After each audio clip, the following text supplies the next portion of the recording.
Bom dia, muito bom dia. Está no ar o Jornal do Boris. O Jornal do Boris é um sobrevoo pelos principais acontecimentos do Brasil e do mundo a partir das primeiras páginas dos jornais. Hoje os jornais não trazem essa manchete, mas temos o presidente Lula operado durante a madrugada. O presidente Lula teve uma dor de cabeça, sentiu-se mal ontem, já durante a tarde, no Palácio do Planalto. À noite, depois de exames, constatou-se que ele tinha um problema intracraniano, que se resumia num vazamento, num problema consequente daquela queda que ele levou na segunda quinzena de outubro. Continuou vazando sangue na área do cérebro, formou-se uma poça, algo parecido, uma bola, algo parecido dentro do crânio, e ele foi submetido a uma operação. Dá uma espiada aqui no site do Globo. Nos jornais você não vai encontrar nada, como eu disse, porque as coisas começaram às 13h30 da manhã. Olha, após Lula ser internado na UTI, Alckmin mantém agência no interior de São Paulo. Vice vai embarcar para Brasília no fim da manhã. A operação foi realizada no Sírio-Libanês, em São Paulo. O noticiário descreve uma operação de guerra noturna para mobilizar hospital, médicos, transporte, enfim, um improviso, né, uma emergência envolvendo o presidente da República.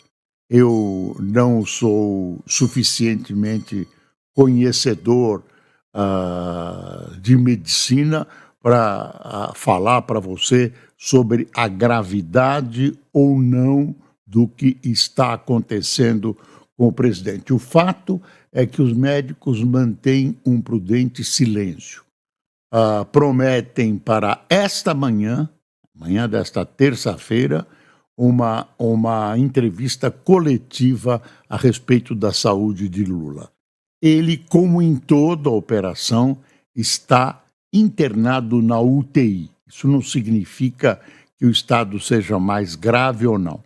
Toda a operação, e ainda mais uma operação dessa delicadeza que envolve o crânio, né, ele posteriormente repousa sob a atenção da UTI. Deixa eu ler o texto aqui para você. Mesmo com o presidente Luiz Inácio Lula da Silva internado na UTI para se recuperar da cirurgia no crânio, o vice-geraldo Alckmin manterá nesta terça-feira a agenda programada anteriormente no interior de São Paulo. Olha, aqui é uma notícia relativa ao Alckmin, né? O comportamento do Alckmin indica, pelo menos a gente pode deduzir, que a situação de saúde do presidente Lula não é tão grave como se possa imaginar. Mas uma cirurgia na cabeça, no crânio, olha, Lula passa por cirurgias pressas em São Paulo após dor de cabeça. O procedimento ocorreu com sucesso e o presidente está sob supervisão médica. Dores têm ligação com acidente doméstico sofrido em outubro, segundo o Sírio-Libanês. Aí tem, entenda como foi o acidente doméstico, quais são os riscos de quedas e impactos na cabeça. Lula estava indisposto e reclamou de dor de cabeça ao final do dia antes da cirurgia. Vamos ver essa notícia para você ficar inteirado do que ocorreu ontem, que levou o presidente a essa internação. Vamos ver se eu consigo entrar aqui.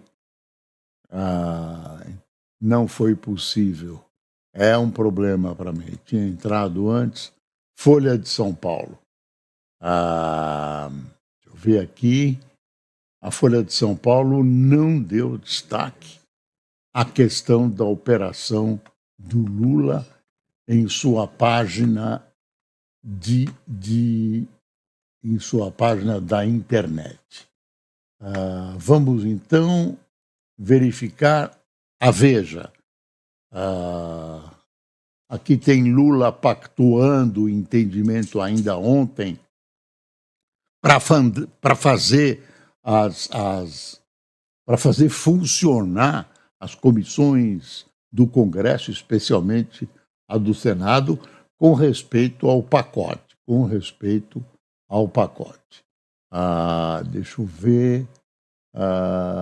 Infoglobo também não tem nada.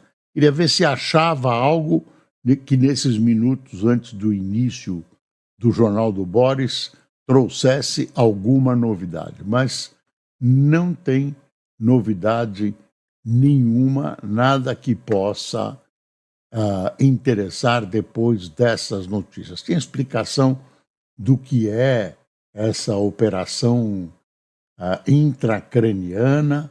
Olha aqui o Correio Brasiliense. Presidente Lula é operado às pressas em São Paulo após sentir dores de cabeça. Deixa eu ver se tem alguma novidade mais, né?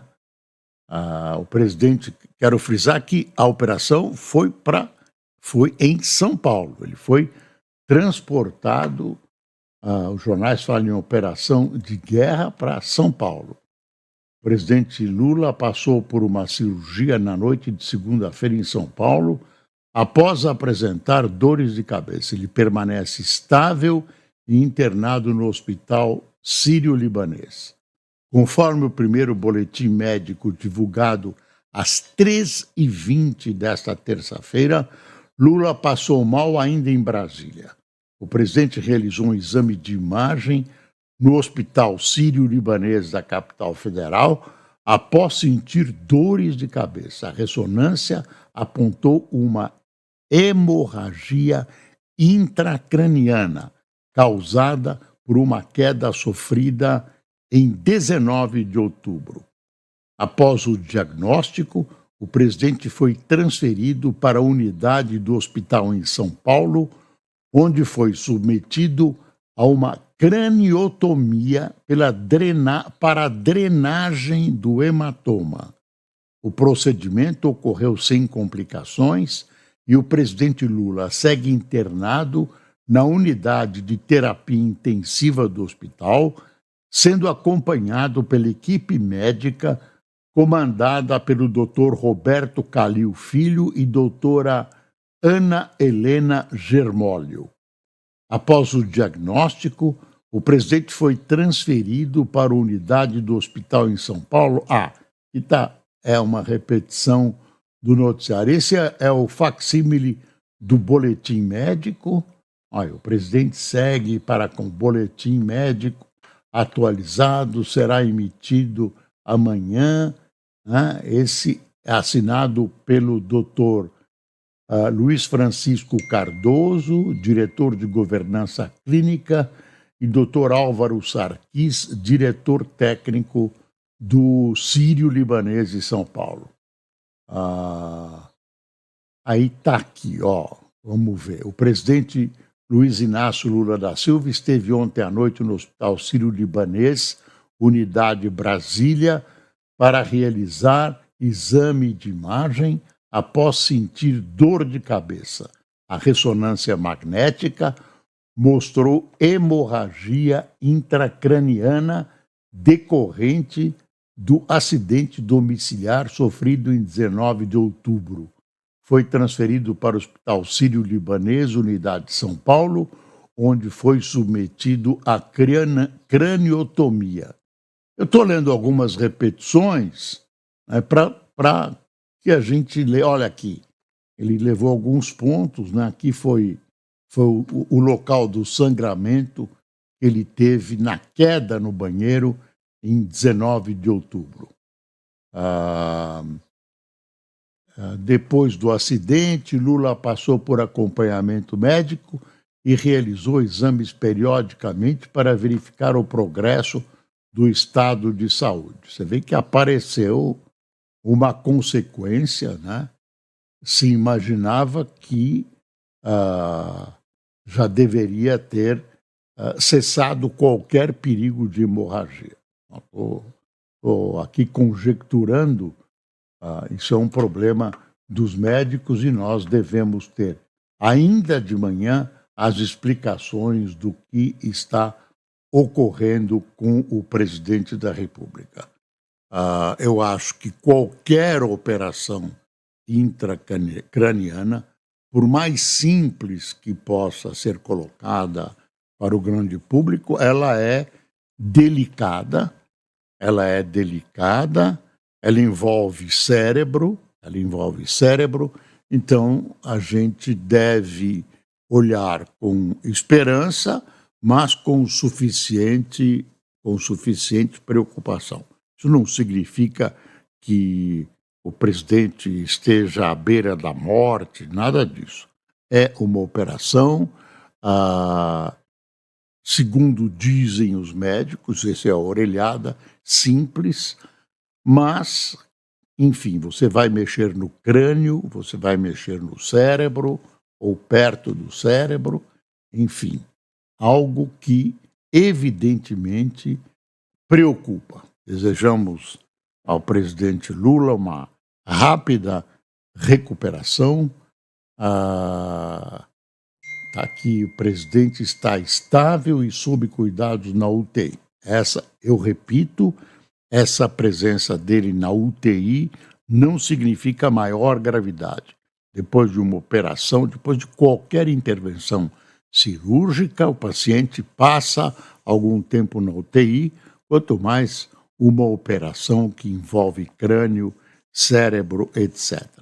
Estamos aqui acompanhando o estado de saúde do presidente da República e desejando a ele, né, os melhores votos de uma rápida recuperação. Nessa hora você deve deixar de lado qualquer questão política, qualquer questão eleitoral e torcer para que um ser humano que preside uma república do tamanho da importância do Brasil consiga exercer plenamente o seu mandato e se recupere rapidamente. Então, mais uma vez, melhoras para o presidente do Brasil, Luiz Inácio Lula da Silva.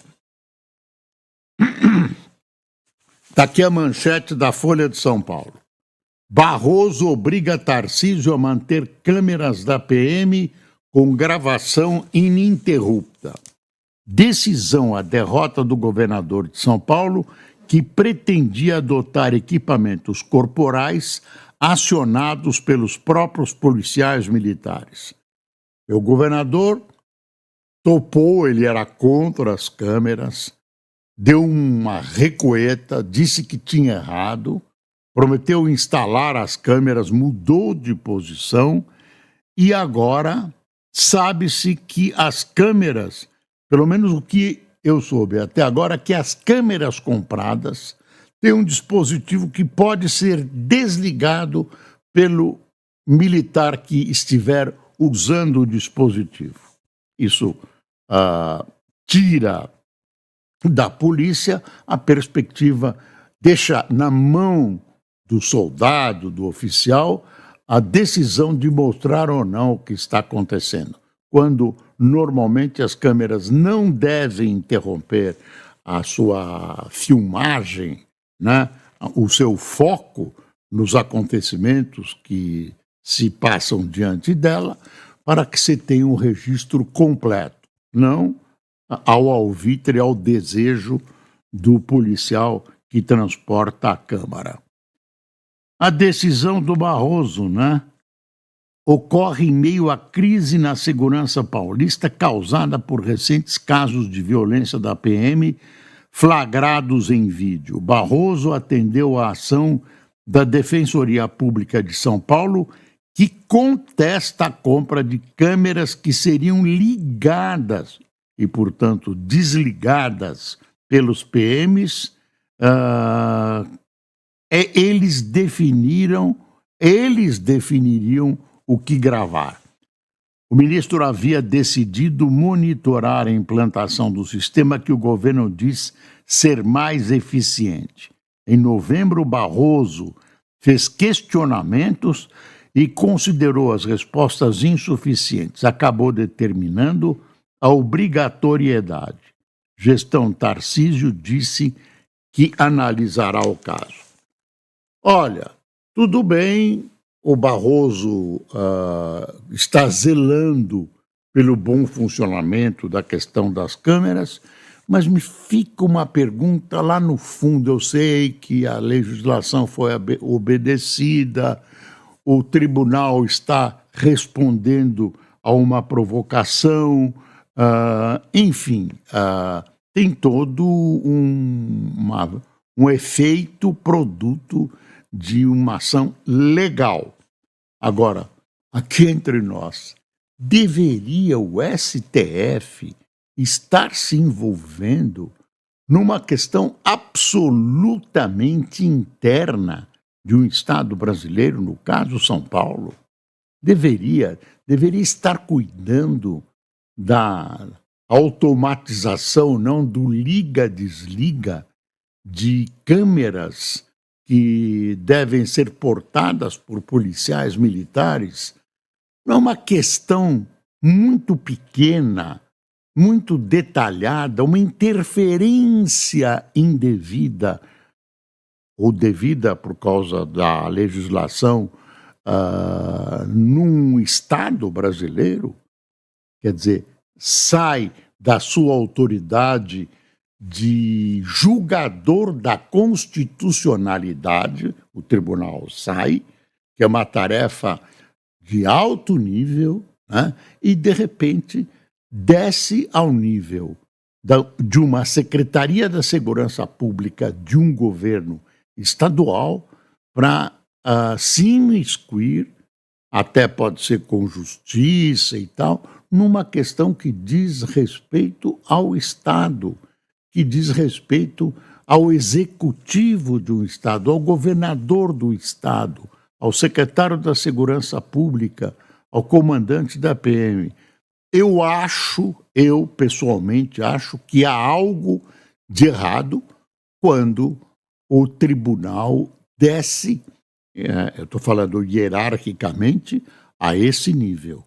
O tribunal deveria se ater na estatura, né,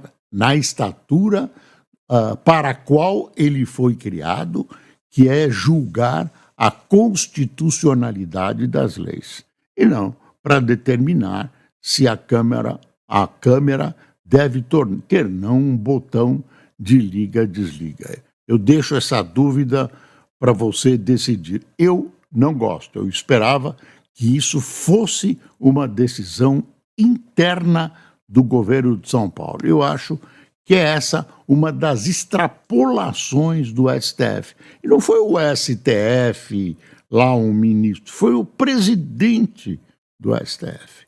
Então, Barroso obriga Tarcísio a manter câmeras da PM com gravação ininterrupta. Pode ser justo, mas eu não sei se é correto, se é essa uma ação e se é essa uma daquelas ações que desagrada aos outros poderes quando o STF excede as suas funções e as suas limitações constitucionais. Tem uma notícia do Lula, claro, é de ontem, ele não tinha ainda sofrido esse problema, que o levou à hospitalização e operação. O pacote fiscal da gestão Lula pode não ser votado neste ano diante da crise das emendas parlamentares envolvendo congressistas e o Supremo Tribunal Federal. Em resposta à ameaça de deputados e senadores de enterrarem a votação, o governo prometeu liberar os pagamentos com edição de portarias. Ontem não houve quórum para análise em uma comissão. Simplesmente não houve quórum, isso é uma vingancinha. Aqui entre nós, a favor ou contra, de novo, opinião personalíssima. Os senhores deputados e senadores não podem agir dessa maneira. Isso tem um nome. Desculpem os congressistas, isso é uma chantagem feita com o presidente da República. Claro, o presidente deveria politicamente reunir o número suficiente de votos e tal, mas subordinar a votação, subordinar a aprovação ou não, a votação, porque não é a aprovação. Claro que o governo quer a aprovação, mas subordinar a entrega de emendas parlamentares, pelo amor de Deus, onde é que nós estamos? Onde é que nós estamos? Desculpe, isso é uma vergonha. Dino rejeita pedidos da gestão petista e mantém as regras. O Congresso apoiou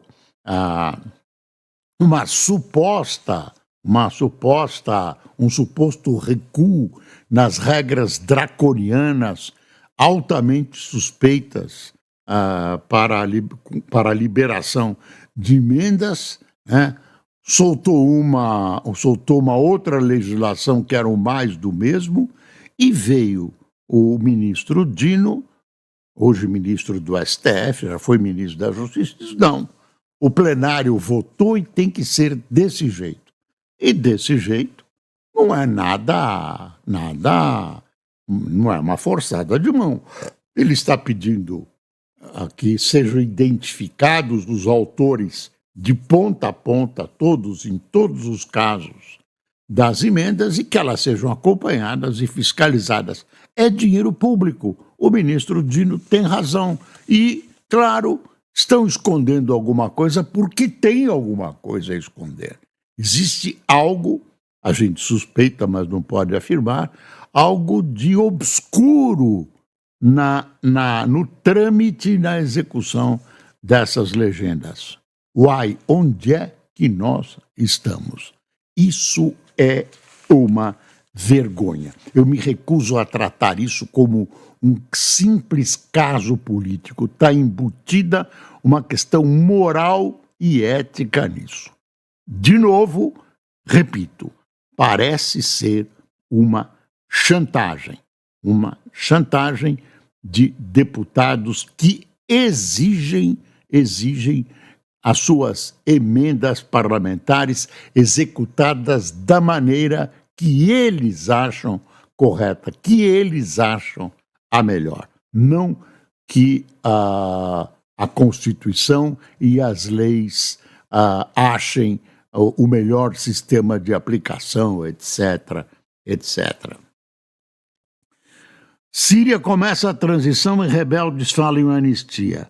No primeiro dia após a queda de Bashar al-Assad na Síria, a transição começou. Governo de salvação, grupo de oposicionistas liderados pelo radical islâmico HTS, Organização para a Libertação do Levante, é a tradução dessa sigla, assumiu a administração. No entanto, a partilha de poder é incerta, pois Ahmed al-Sharaa, líder do HTS, não disse como ela se dará.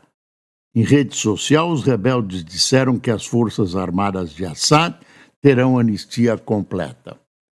Assad está em Moscou, em lugar incerto, a Rússia diz que não vai dizer onde ele está. Claro, há uma sede de vingança contra tudo que esse bandido, esse facínora, fez contra a própria população, inclusive usando armas químicas. E a situação na região está longe de ser resolvida. Primeiro, nós não sabemos os rebeldes, como se viu agora, vão fazer.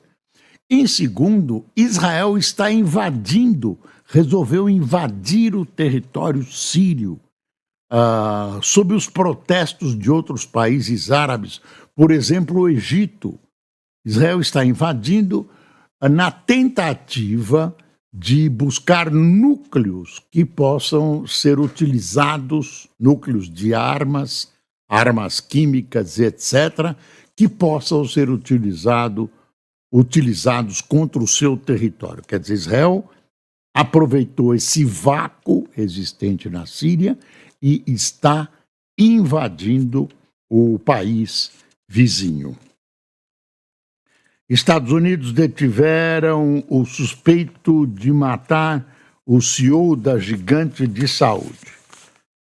Houve uma investigação muito bem feita pelo FBI, fotos, encontraram alguém, foi denunciado, com ele encontraram documentos, manifestos, uma arma que agora vai ser testada para saber se foi utilizada para matar o CEO, etc, etc. Vamos ver o que vai acontecer. Também outra coisa aqui, ataque dos Estados Unidos e Israel à Síria, isso é a visão do Estadão. Destrói alvos do Estado Islâmico, armas químicas e mísseis, isso que eu tinha relatado por você. Entrada do exército israelense em área desmilitarizada cria mal-estar com vizinhos árabes. Moscou afirma que não revelará a localização de Assad, que pediu asilo na Rússia. Você vê como aquilo que eu relatei a vocês, detalhado aqui pelo Estadão. O governo brasileiro, também informa o Estadão, retirou seus funcionários da embaixada e levou para Beirute. Beirute talvez não seja o lugar mais seguro para manter, tem sido alvo de ataques aéreos, por parte do governo de Israel. Olha, o manifesto que encontraram nas mãos daquele CEO preso, do assassino do CEO preso em Nova York, é um manifesto contra seguros de saúde. Tudo se encaminha para comprovação de que esse cara é realmente o assassino do CEO. Um fato lamentável é a morte de um grande escritor brasileiro. Deixa eu ver como é que o Correio do Povo, que é um jornal paranaense, retratou a morte de Dalton Trevisan, um dos mais competentes, morreu aos 99 anos, de causas não informadas pela família. Dalton Trevisan tem uma extensa publicação de livros, é um autor importante, né? É conhecido como Vampiro de Curitiba, que é o título de um de seus livros. Infelizmente, o Brasil perde, aos 99 anos, Dalton Trevisan. Enfim, a Folha ainda discute a questão da polícia. Politização pode ter relação com o descontrole da polícia, nada mais. E o Estadão pede a demissão do secretário da Segurança, Derrite, em editorial. Quem tomou cafezinho conosco nesta manhã de terça-feira? Eliezer Gonçalves, Guiomar Cavalcante, Bruno Siqueira, Maria Regina, Manuel Luiz, Ladislau Maier, Benjamin Plavnik, Paulo Sutili, Nério Neri Comparim, Irene Ferreira, Silmara Tonietti Isaac Zalman, José Adelino, Lucas Cavalcante, Rosinéia Correia, de Itapeva, Minas Gerais, Santos Júnior, de Acaraú, Ceará, Gildásio Souza, de Itabuna e José Roberto, de São João da Boa Vista. Com os desejos de uma rápida recuperação do presidente Lula, encerramos hoje o nosso Jornal do Boris. Bom dia.